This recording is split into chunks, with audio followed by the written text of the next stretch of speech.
Keith Haring was born in Pennsylvania in 1958. He moved to New York City when he was 20 years old and found a thriving art community that was developing outside of museums and art galleries. People were making art in public places like streets and subways. These were places that anyone could go, so more people were seeing this art. In 1980, Keith Haring started using just plain white chalk on the blank black paper that hung around the New York City subways. He used simple shapes and lines to create his art. After more people began noticing his work, he started having art exhibits. He designed billboards, backdrops for theater productions, murals, and advertising campaigns. He believed in public art. He believed that art was for everyone. His art was often more of an outline of a person, an animal, or a symbol. Keith Haring used smaller lines around his figures to represent feelings or energy. The lines could show movement, or they could show that something is important, or they might represent sound, or a feeling like love. For art this week, I'm giving you the choice of making your Keith Haring inspired artwork indoors or outdoors. The outdoor option will use sidewalk chalk, and the indoor option you can use any art supplies that you have. This is going to be our inspiration piece. It is an untitled piece of artwork from 1983 with two people and a heart. For the outside option, I asked my girls to lie down in our driveway so that I could trace around them with chalk. There are other outdoor places that would work, just ask your parents' permission first. I wanted their body shapes to be similar to what Keith Haring used on his people, so I made sure that the head, the hands, and the feet were simple, rounded shapes. We added a heart and expression lines radiating out from the heart. After the outlines were finished, my girls used sidewalk chalk to color them in. The easiest way to color large areas with color is to place the chalk flat on the ground and rub it back and forth. I love how it looks after they finished coloring everything in. Next is an indoor option of how to create art inspired by Keith Haring. I'm going to teach you how to make some art inspired by the artist Keith Haring. These are a couple of examples that I made before I started this video. I wanted to show you some of the different layouts that your art might have. This one is in more of a vertical or portrait position. This one's a horizontal position, landscape. I'm going to make one that's more of a square. You can use any of these options, or you could even use a circle or whatever kind of shape you want to use for your background paper. I'm going to move my paper over here to show you how to make a square out of a piece of copy paper. You can use any kind of paper that you have. I'm going to take one corner and fold it across the page until I meet this side. Make sure you can see it up here. Okay. So before I press this down, I want to scooch it up a little bit until this makes a point. Scooch is probably not a real art term. I'm going to make that point first, and then I'm going to smooth it down the rest of the way. So we've just made a triangle. This is the part of the paper that I'm going to cut off to make a square. So I have this little tail, and I'm going to use this as my guide. And I'm just going to cut straight up this piece of paper.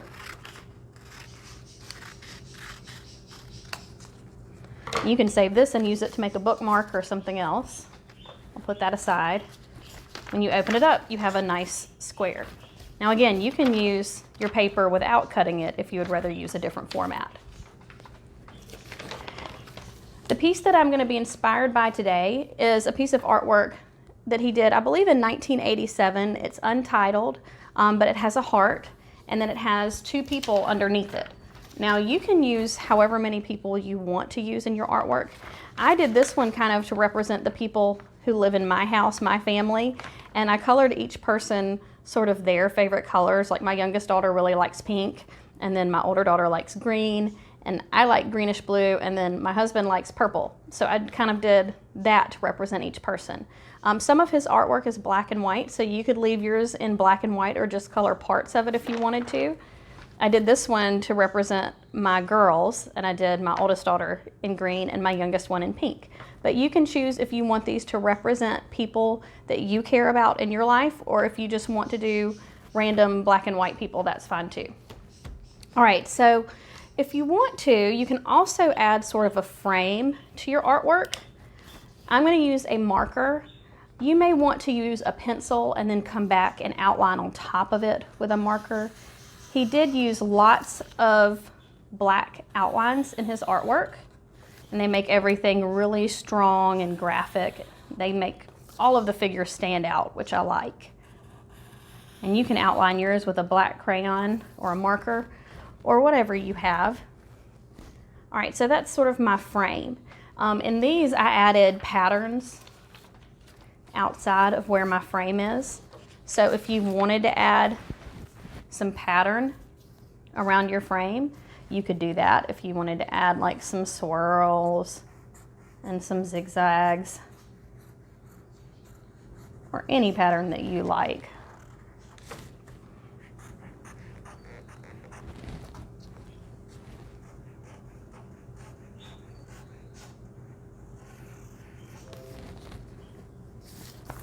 I'm going to keep turning this to make it easier on me and hopefully easier for you to see.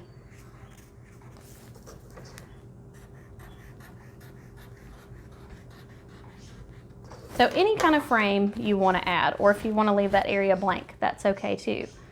All right, so his people, I'm going to start with the head. The head is basically a circle that just doesn't meet where the neck is. Everything else is a circular shape, and it comes right down to where those shoulders start.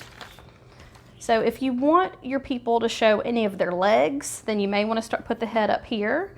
And if you want to do more of just head and shoulders and arms, you can move them a little bit lower.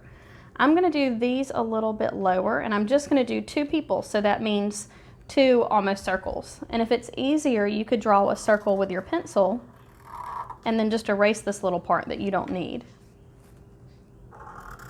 And you can make them about the same height or about different height. Now you need to think about how big the arms are, but also where you want the arms to go. I think I kind of want these arms to come up in the middle, and maybe instead of just going straight out like this, they might bend at the elbow and then go up. So the arms in his drawings, or the shoulders, kind of start right here at this line, and think about which direction this is going to go, and draw a line that would get you about until where the elbow is. So about that long. It's about the same width across as the head. And then think about which way the arm's going to go next. Does it go out this way? Does it go straight up? Does it go back this way? So I guess I'll do mine kind of this way. Right, his hands are kind of an oval or circular shape, so instead of drawing every little finger, he's just doing an overall shape to represent the hand. So I will come back, and my arm is going to come back around this way. This is the top line. So I'm going to do sort of this shape. If you are about to run into another figure, think about sort of your layering and what would go in the front and what would go in the back. So if this is in front of this, I can't see this part of the hand because this is on top of it. So this one is going to go behind this head because the head's already here. And then I'll say, okay, it would go right there and then come right back there. There's your elbow, back to the body. It's a big long arm. And you can make yours a little bit shorter if you want to. All right, so let me think about this other arm. Now this one, I might have this one sort of go down this way. So I'm going to have my shoulder come out here and maybe slope down to where my elbow is, and another line down and sort of a circle. Now I'm running into my frame here, so I'm not going to draw this part of the hand. I'm just going to let it circle back up and come back towards where the body is. Now I don't want to go any further because I need to leave room for a body. So I'm going to go kind of straight down here and straight down here. Now if you want to, you could make yours, if you have where you could see hips on yours could bend one way or the other. So really that's it. He does not add faces. There are no, you don't see hair. You just see the overall shape of a human body. It's very simplified, so you don't need to add anything else once you get to this point. So now I'm going to add this person in. And I might make this arm kind of go behind this one. So I'm going to do a similar shape, kind of have the arm come out this way, and maybe the elbow's right about here. Curve that arm up, do my hand, come around. Okay, that elbow goes behind that arm, so pretend you can see it right there, and trace imaginary, and then put your pencil back down and reconnect. So now that arm is going right behind the other one. And then choose what this arm and hand is going to do. I might have this one just sort of go straight down. So I'm going to do a little curved line for my shoulder, straight down, a little line for where my hand is going to be, kind of a circular line there, and then kind of straight back up. And then this body, I might have curve out just a little bit that way. So there's my two people. Now, a lot of times Keith Haring adds little lines around his people to represent energy or movement or sound.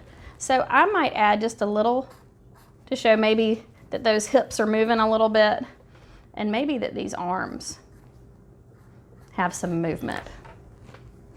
Maybe this head has a little bit.